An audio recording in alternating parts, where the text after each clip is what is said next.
Forces Group, Republic of Vietnam. Place and date, west of Loc Ninh on 2 May 1968.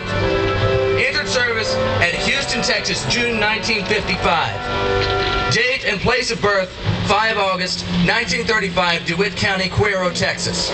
Citation: Master Sergeant, then Staff Sergeant Roy P. Benavides, United States Army, who distinguished himself by a series of daring and extremely valorous actions on 2 May 1968 while assigned to Detachment Bravo 56, 5th Special Forces Group Airborne, 1st Special Forces, Republic of Vietnam. On the morning of 2 May 1968, a 12-man Special Forces reconnaissance team was inserted by helicopters in a dense jungle area west of Loc Ninh, Vietnam, to gather intelligence information about confirmed large-scale enemy activity. This area was controlled and routinely patrolled by the North Vietnamese Army. After a short period of time on the ground, the team met heavy enemy resistance and requested emergency extraction. 3 helicopters attempted extraction, but were unable to land due to intense enemy small arms and anti-aircraft fire. The enemy was able to pin the reconnaissance team down by laying heavy suppressive fire, causing the team to be unable to flank the enemy because of their small amount of force compared to the enemy's overwhelming power. Sergeant Benavides was at the forward operating base in Loc Ninh, monitoring the operation by radio when these helicopters returned to offload wounded crew members and to assess aircraft damage. Sergeant Benavides voluntarily boarded a returning aircraft to assist in another extraction attempt. Ladies and gentlemen, please realize that a different aircraft would have inserted Staff Sergeant Benavides, but for the sake of the reenactment, Staff Sergeant Benavides will be inserted by the same aircraft that dropped off the reconnaissance team.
He directed the aircraft to a nearby clearing where he jumped from the hovering helicopter and ran approximately 75 meters under withering small arms fire to the crippled team.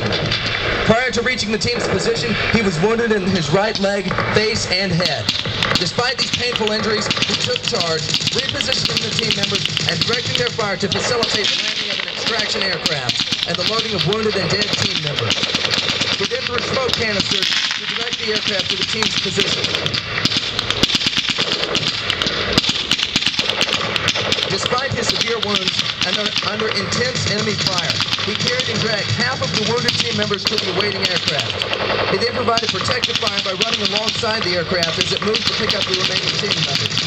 As the enemy's fire intensified, he hurried to recover the body and classified documents on the dead team leader. When he reached the leader's body, Sergeant Benavides was severely wounded by small arms fire in the abdomen and grenade fragments in his back. At nearly the same moment, the aircraft pilot was mortally wounded and his helicopter crashed. To accommodate the reenactment, we have initiated smoke canisters to simulate the downed aircraft.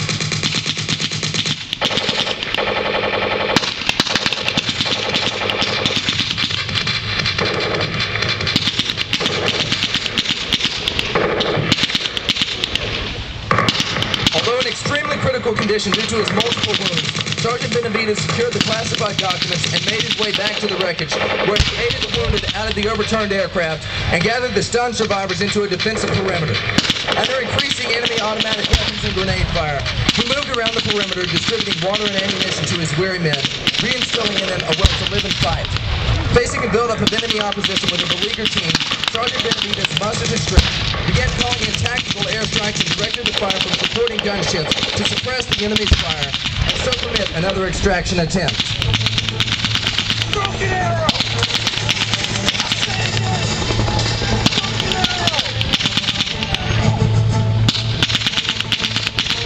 He was wounded again in his thigh by small arms fire while administering first aid to a wounded team member just before another extraction helicopter was able to land. His indomitable spirit kept him going as he began to ferry his comrades to the craft. On his second trip with the wounded, he was left from additional wounds to his head and arms before killing his adversary. He then continued under devastating fire to carry the wounded to the helicopter.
Loss of blood, would he allow himself to be pulled into the extraction aircraft.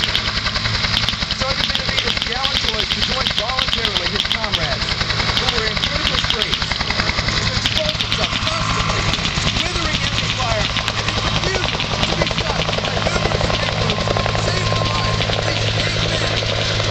His fearless political leadership, tenacious devotion to duty, and extremely valorous actions in the face of overwhelming odds were in keeping with the highest traditions of the military service and reflect the utmost credit on him and the United States Army.